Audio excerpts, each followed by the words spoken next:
Between the Rows podcast is brought to you by Glacier FarmMedia and sponsored by FCC Ag Expert. Hey, do you know what's new and improved? Ag Expert software. What's that? Ag Expert? It's field and accounting software designed for Canadian agriculture. No, that's Sparkle Sound. When I say Ag Expert? Yeah, that. Well, Ag Expert Field helps you manage your farm. And Ag Expert Accounting is the accounting software in Canadian agriculture. But it's so new and improved, it still has that sparkle to it. Mm-hmm. Can I use it on my phone? Of course, it's built for modern agriculture. Try it for free at agexpert.ca. Welcome to Between the Rows, where you get to hear the stories behind the stories in Canada's leading farm publications. Hi, I'm Robert Arnason of the Western Producer. Welcome to another edition of Between the Rows. First up on today's show, regenerative agriculture is one of the hottest topics in food and farming. Supporters of regenerative ag say it can help with climate change as storing carbon in the soil removes carbon from the atmosphere. That could be possible, but Tim Searchinger says it's not practical. Tim is a senior fellow with the World Resources Institute. Scientists with the Institute recently published a paper on regenerative agriculture and climate change. Tim joins us now from the Bordeaux region of France. Hey, Tim, thanks for coming on the show. Thanks for having me. So, I guess there are people who really sincerely believe that sequestering carbon in the soil can make a big difference when it comes to climate change. Can you summarize their argument for me? Yeah, and just to be clear, we don't think that you can't get some carbon in the soil. You clearly can. Yeah. We've simply warned that it's not going to be a big part of the solution. Okay. So it's hard to really say. I think the real argument is that there are practices that individual farmers can do on their individual farm fields that seem to get a lot of carbon in the soil at times. And then you kind of assume, well, what if every farmer in the world did those practices? It would add up to a lot of carbon. And the challenge is that the practices that gain the most carbon, so the real big ones, typically involve taking cropland out of production and turning it into permanent grazing land. And or you could take an annual crop out of production and plant a perennial crop. And the challenge is that we need a lot of annual crops. So that's not going to be a global strategy. That may be a strategy that increases carbon on your field, but unless we actually reduce the need for annual crops, that's not going to be a global strategy. And so then so that's a big area of confusion. So then you start looking at practices that are compatible with growing annual crops. And there certainly are practices that can do that and can store some carbon. Cover crops is a good example of that. But we don't really know how much will be sustained over time.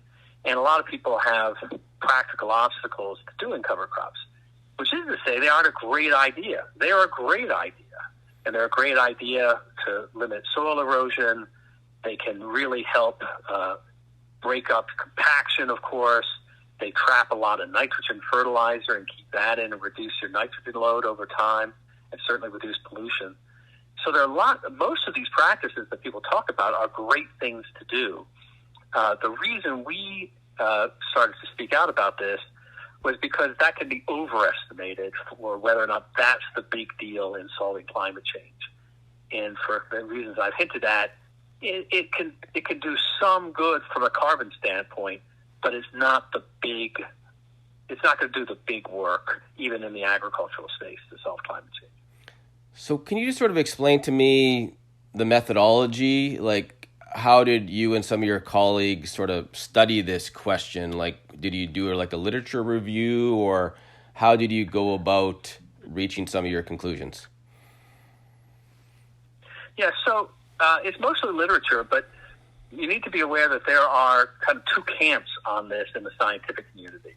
There's the group of scientists that have been promoting this as a big solution, and well before I started offering thoughts on this, there were other scientists who were saying, no, actually it's a small solution and you're sometimes confusing different things. like cover crops versus taking cropland out of production. And so what we did was we looked at all of that literature very hard. I mean, there isn't a single paper that we just said, okay, we're just going to accept that. When you have a paper and it quotes a big number, has a big number, what's the basis for that? And sometimes it doesn't say, it cites another paper, which cites another paper, and you have to trace them all back. And then when we really traced them all back, we generally discovered either that the big number was involving taking cropland out of production, which is something we're only doing limited amounts, or we discovered that there wasn't really a lot of evidence. Someone would say, well, in this particular hectare, somebody was able to get a fair amount of carbon for a while into the soil, and what if more or less almost every farmer in the world or half the farmers in the world adopted this practice without any kind of real effort to analyze the feasibility of that adoption? And then on top of that, the science changed over time. So a lot of these ideas evolved 20 years ago, and it turns out that scientists have realized in the last 20 years that we don't really know that much about what causes carbon to stay in soils. Okay. And lots of things that were once thought of as being the magic turned out to be not at all the magic, or only limited, or only in certain circumstances. And an example of that is tillage. So 20 years ago, there was I'm exaggerating a little bit, but only a little bit. But there was a general view that just kind of you till less, more carbon; you till more, less carbon. And it turns out to be much more complicated than that. Tillage does definitely have, or can have, that's basically can have an effect, but it's only tends to be small, and it's not as certain as people thought, and there are lots of other things that seem to have effects. Okay. A few minutes ago, you touched on cover crops, which are obviously a very, much discussed and hot topic within North American agriculture. So can they make a difference? Can they help store more carbon in the soil? Yeah, I mean, if you grow a good cover crop, and it all depends on how much biomass you can produce, you can probably get about maybe a quarter of a ton to half a ton per hectare for a while, and of carbon back in your soil. So it probably helps. It probably does that. We don't tend to have very long-term measurements, so that's a challenge. And as I said, it's going to vary a lot. In drier climate, you're definitely going to store less than obviously in a wetter climate where you could get, more biomass. So, it's useful, but it's not the primary benefit from cover crops. The primary benefit from cover crops from an environmental standpoint are that you greatly limit the soil erosion and that you greatly reduce the nitrogen runoff, leaching from soils. And so those are really huge benefits. And then there's some evidence that if you really keep at the cover crops over time, you can actually reduce your pesticide use. You could gain fertility and boost yields. So I think one of the opportunities might be that as people gain more experience with cover crops and able to do them consistently over time, they may have a real huge range of benefits. Some of that will be some soil carbon, but that ain't going to be the big one. Okay. So then I guess the big question is, if carbon sequestration isn't the answer, how can farmers and the ag sector make a difference? How can they be part of the solution when it comes to climate change? So it really depends on what you're growing and where we need to go. And we have the things we know how to do now and the things we're going to kind of have to learn how to do more. So if you're growing crops, your biggest source of ongoing emissions is probably your nitrogen fertilizer. And practices that increase the efficiency of nitrogen fertilizer are a really big deal. And that's also why, in fact, if you can do regenerative things that in some way or other can bring more legumes into your production system, recognize there's only so much demand for legumes, that's useful. We're also interested in nitrification inhibitors. There's some pretty neat ideas out there now. There may be a technology that really allows you to add a microbe to your crop. This is now beginning to work, we think, with corn. It hasn't yet become an option, I think, out there in the West for things like wheat, but it may be, where it would actually fix a bunch of the nitrogen for you. And that sounds far out, but I think I actually have some hope for that, and that's the type of innovation that we need to look at. And then, half of the production emissions and even more of the land use for the world's agriculture comes from livestock. And the key thing there is producing your livestock as efficiently as possible, producing your dairy and your beef as efficiently as possible. And that means improved grazing, which allows you to produce more beef on the same land, that's actually really valuable. And the higher quality your forage, the more meat you're going to get for each ton of emissions. So actually, people need to be, the summary term, I would say, the two big ideas are, one, the most efficient use of your natural resources you can, right? We want the most output per hectare, but per animal, per ton of nitrogen fertilizer, per kilogram of water. We need to increase the efficiency of all of those at the same time. And then in the longer term, but not that long, we need to be looking at innovations like these microbes that might be able to fix nitrogen for you in your wheat or other crops. And so we have to be very, very open and very aggressive in pushing these kinds of realistic innovation. Okay, last question for you. So during your webinar earlier in June, and as well during this conversation, you really haven't mentioned organic agriculture. Is organic part of the solution or not? Because obviously with organic, you're not applying nitrogen fertilizers. It's a different production method. Is that part of the solution or not? Well, as a general rule, organic is not going to lower your emissions that much, or not at all, because, yeah, sure, you're using manure, but the manure, there's only so much manure in the world or some other way of doing things, and you can fix nitrogen, but if you lose yield, then, per unit output, it's not that much of a change. The real benefit of organic, from my perspective, is reduced pesticides. Okay. And so that is the key thing. And I think the real contribution organic makes to the world is by showing people ways of farming with reduced pesticides. And so I'm a big fan of organic producers for showing the way, but I don't actually think that large-scale organic production is going to be the big difference for climate change. I'm sorry, did I miss another part of your question?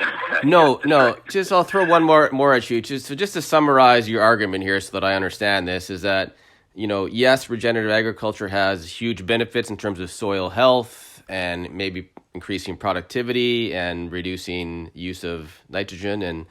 But at the end of the day, it's not going to solve climate change and carbon in the atmosphere by storing more carbon. The real benefits are other benefits. Is that what you're trying to tell me? That's right. It may store some carbon. But not a big number. That's right.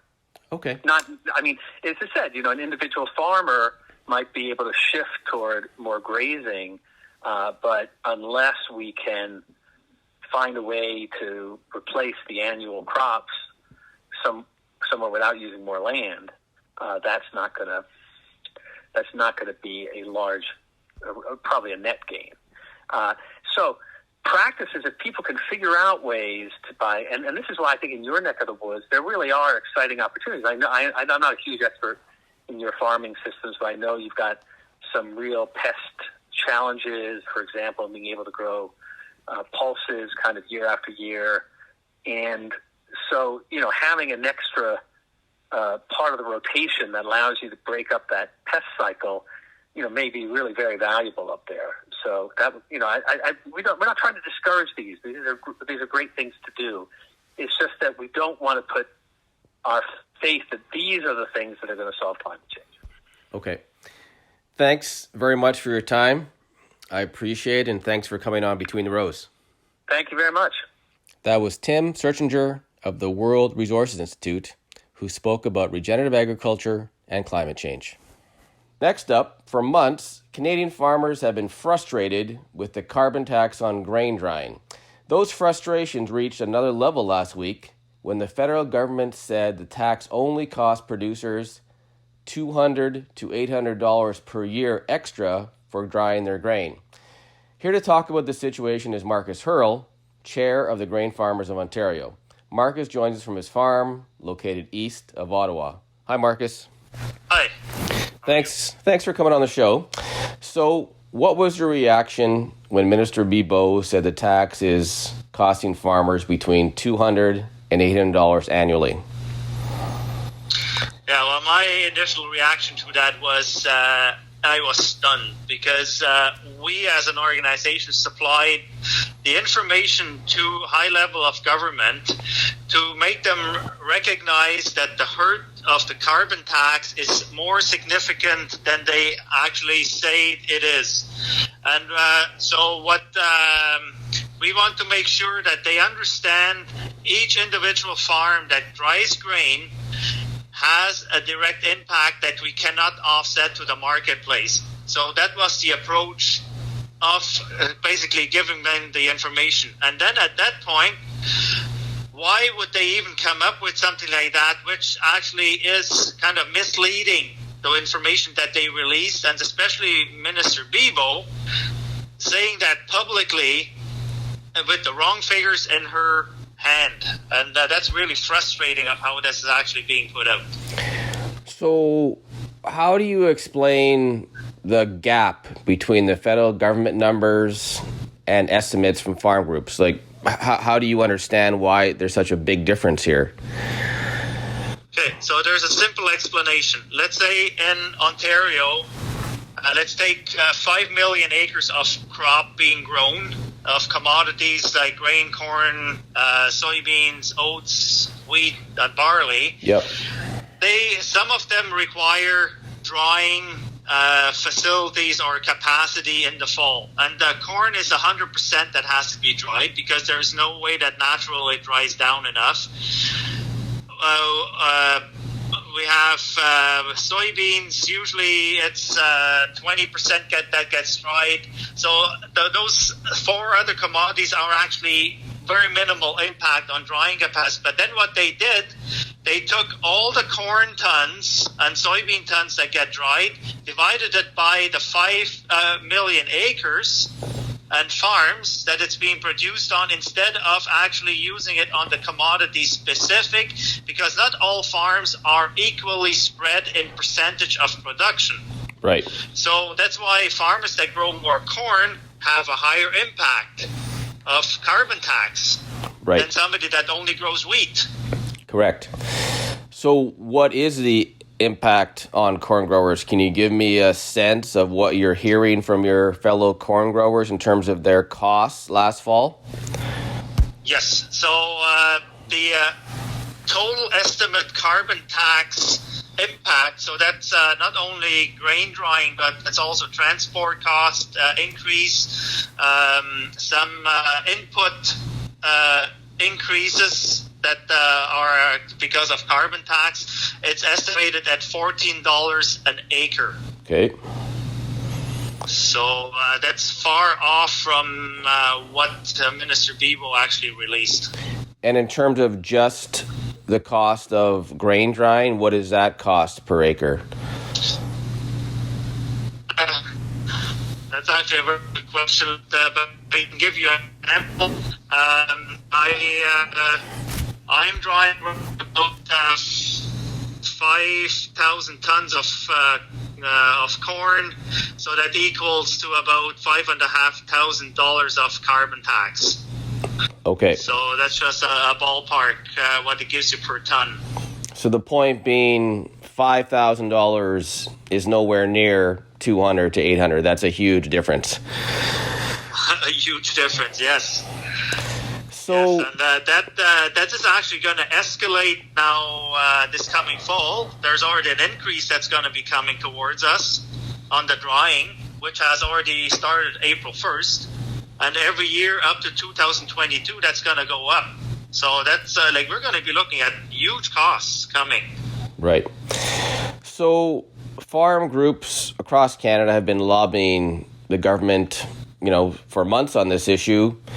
But it seems like the federal government, the minister, doesn't seem willing to budge on this issue. What are you hearing from the government? How do you interpret their position on this?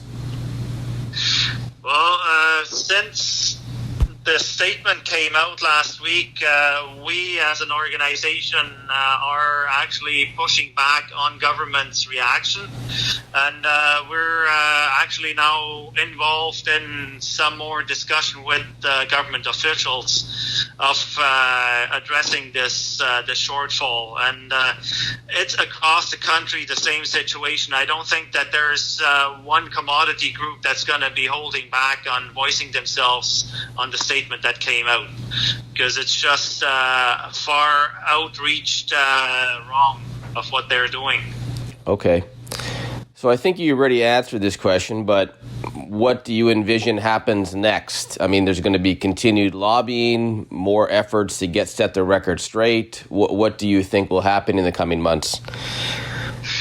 Well, I am hoping, first of all, that when we talk to government, that they're going to take the figures and numbers the right way from here on in. Because you can do it wrong once, but a second time it's certainly not acceptable any further. Second of all, I'm hoping that there's going to be some resolution to this towards the fall season, because we're only, let's say, about 3-4 months away before grain dryers are running again. So it would be too bad that there wouldn't be any high-level engagement from government to address this and get an exemption put forward, because it was said by the Ministry of Finance already 2 years ago that when the carbon tax was implemented, that grain drying is actually an oversight by them, because they didn't understand the principles of us not being able to source other heat sources, and because the greenhouse industry has been exempt. That's because they showcased to government at the time that they can only heat their greenhouses with propane natural gas sources. So why is grain drying not exempt, right from the get-go? We're basically battling ourselves against principles of government. Right. Okay. Thanks for your time, Marcus. That was Marcus Hurl, Chair of the Grain Farmers of Ontario. And now on the show, time for something different. For a few weeks, my neighbors in Winnipeg have been asking to appear on Between the Rows. I spoke with them briefly to find out what they know about farming. Here's what they had to say. I'm joined by Ada Leonard, who is 8 and lives in Winnipeg, and her sister Haley Leonard, who's 5 and also lives in Winnipeg. Hi, girls. Hi. Thanks for coming on the show. So, as you know, this is a podcast about agriculture. Mm-hmm. What do you guys know about farming? There's cows. There's cows. What else do farmers do? They grow wheat. Yeah. They make corn that I do not like. You don't like corn? No. What's wrong with corn? You know that corn is the most popular crop in America? You don't like eating corn? No. What is your favorite food to eat that farmers make? Milk. Milk. How about you, Ada? What's your favorite food? Wait, no, I like cheese. Cheese. Oh, okay, so you like dairy products. That's your favorite thing. I Okay. like chocolate milk. Chocolate milk. Yeah. Okay. You just pour some chocolate. Does chocolate milk come from brown cows? Is that how it works? Yeah. No. No? You pour some chocolate milk into a cow's mouth, and then you squirt it out. You pour the chocolate milk into the cow's mouth, and then it comes out chocolate from the cow? Is that how it works? Okay, well, that sounds reasonable. And have you guys ever been to a farm? Yeah. Yeah? With our daycare. I had a sleepover at my best friend's farm, Ariana.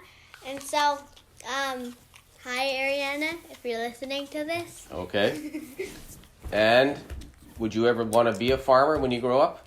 No way! And why is that? Because! Because why? This is Haley talking now, by the way. Okay, Haley, why don't It's too much work! Too much work. Ada, what do you think? Would you like to have a farm with some goats and sheep and chickens and pigs and maybe some crops? What do you think? I don't know. Maybe? Maybe. Okay. And last question. What is the favorite thing that maybe you think about? What do you think about when you think about farming? What image comes to your mind? Do you think about a barn? Do you think about chickens? Do you think about wheat? What do you think about when you think about farmers? I think about a chicken. Chicken. This girl or a guy in overalls with a red shirt with a piece of wheat in their mouth. They're like... Okay. All right, girls. I've been speaking with Ada. Oh, and mine is a chicken. Chicken. Got it, Haley. I've been speaking with Haley Leonard, who is 5, and Ada Leonard, who is 8, who both live in Winnipeg. Thanks for coming on the show, girls. Bye. That was Ada Leonard, who is 8, and Haley Leonard, who is 5.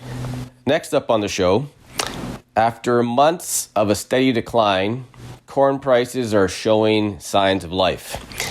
Corn futures in Chicago have gained about 15 cents over the last month, and September futures are now trading around $3.30 per bushel US. Joining us to talk about corn and the latest news from the commodity markets is Phil Franz Workington, a reporter with Glacier Markets Farm. Hey, Phil. Hi. Thanks for coming on the show. I appreciate that. So, corn prices, have they bottomed out? Are they kind of bouncing back a little bit? Can you tell us what factors are pushing prices slightly higher? Yeah, it kind of bottomed out in kind of late April, early May. The whole COVID situation caused most everything to crash, and corn along with it. And they hit lows, pretty much their lowest prices in 4 or 5 years. But looking at the charts, it's that those are levels like kind of decade lows or more. They're trading right around that $3 mark, which is kind of over the past decade, corn hasn't traded for any length of time below that. So that kind of the past month, we've seen it slowly recover off of that. I don't know if you'd call it a bounce, but it's a very gradual increase. Yeah, improvements of kind of 15-20 cents off the lows. That's to do with one, good or bad, the sort of reopening of economies post pandemic. As even though it's kind of still in the midst of it in many areas, things are starting to open up. With that means more demand for ethanol, and we're kind of seeing an increase in usage on that front, which is supportive for corn prices. And the other thing in the background is it's the North American growing season, so attention's turning to weather and U.S. condition ratings. The latest condition ratings have come down a bit for the corn crop, so they're the weather will play a role over the next while, and that right now it's needing a little bit of moisture in some areas, I think, and that's adding to the price boost. But yeah, overall, I'd say the lows, anything can happen. Put that caveat in there with, as we've seen with the pandemics and whatnot, who knows what will happen there. But from a chart standpoint, the lows appear to be in for corn, and it's trending higher. And from a chart perspective, there's still plenty of more room to the upside before it would hit any significant kind of chart upside targets. Okay, so that's some positive news. So shifting up to here in Canada, when you look at the canola chart for futures, it's been trading sideways for a couple months now. What's going on, and what will you be watching for over the next few weeks or months? Yeah, it's a sideways pattern, but similar to corn there. It's off lows that it's had earlier. It's been kind of moving up in the last week or two at least, and that's a constructive sign from a chart standpoint. The most attention now is sort of switched, rolled over from the old crop into the new crop. That's been a big feature of the past week, just traders covering short positions and either getting out of the July contract or rolling into the November. So it's been moving higher with that short covering kind of positioning of fund traders, but at the same time, weather's will be something to watch over the next few over the growing season. There's kind of a mixed bag of weather as you look across the prairies. There's some areas, particularly up in northern Alberta, where it's been too wet, and in Manitoba, we had in the eastern part of Manitoba some heavy rains lately. That's kind of pushed that over to the wet side. But then the big chunk in the middle in Saskatchewan, the western Manitoba, that looking at the moisture maps could be in need of some rain if they don't get it soon. So that's sort of the weather. It's a key thing to watch there as well in the canola market. Okay. Any other Canadian crops that you're keeping your eye on in terms of market moves or developments?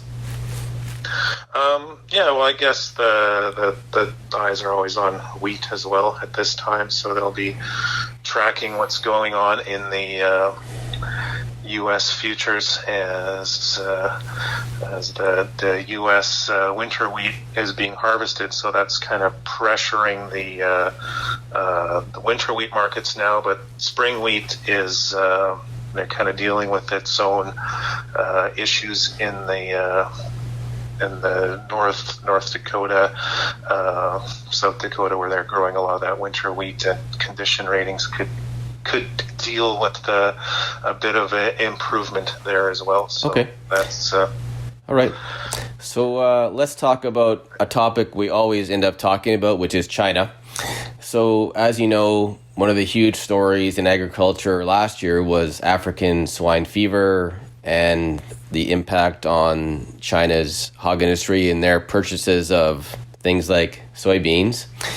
So what's happening lately with Chinese purchases of soybeans or imports of soybeans? Yeah, in the past week or two, there's been, seems every day or every other day, the USDA's had come out with an update, flash sales of hundreds of thousands of tons to China. So they're apparently in the market buying soybeans, but at the same time, there's also a lot of kind of questions circulating as trade agreements between the U.S. and China seem to have the inability to stay around for very long, and what's good news one day kind of goes away the next day, and that's I was reading something this morning of that there's now renewed questions because they come and go, but questions of whether or not the phase one trade deal will between the U.S. and China will live up to its expectations. There has been a lot of Chinese buying recently, but the buying will that lead to actual movement eventually, or will that get canceled and the tension move to or the business move to South America instead? Because at the end of the day, Brazil, Argentina, they've got crops that they'll be looking or are already looking to move to China as well, often undercutting U.S. business. So at the end of the day, yes, China is kind of picking up their purchases, but what that means for prices as far as U.S. soybean prices, which translates to gives a boost for Canadian canola prices. That remains to be seen. In the nearby, it has given a little bit of support for beans lately. Okay. All right, Phil. Thanks. I've been speaking with Phil Franz-Workington, a reporter with Glacier Markets Farm. Thanks for coming on the show, Phil. Appreciate it as always. Thanks for having me. Cheers. That's it for this week's show. I'm Robert Arnason of the Western Producer. Thanks for listening. Between the Rows podcast is brought to you by Glacier FarmMedia and sponsored by FCC Ag Expert, Canada's #1 field and accounting software. Try it for free at agexpert.ca.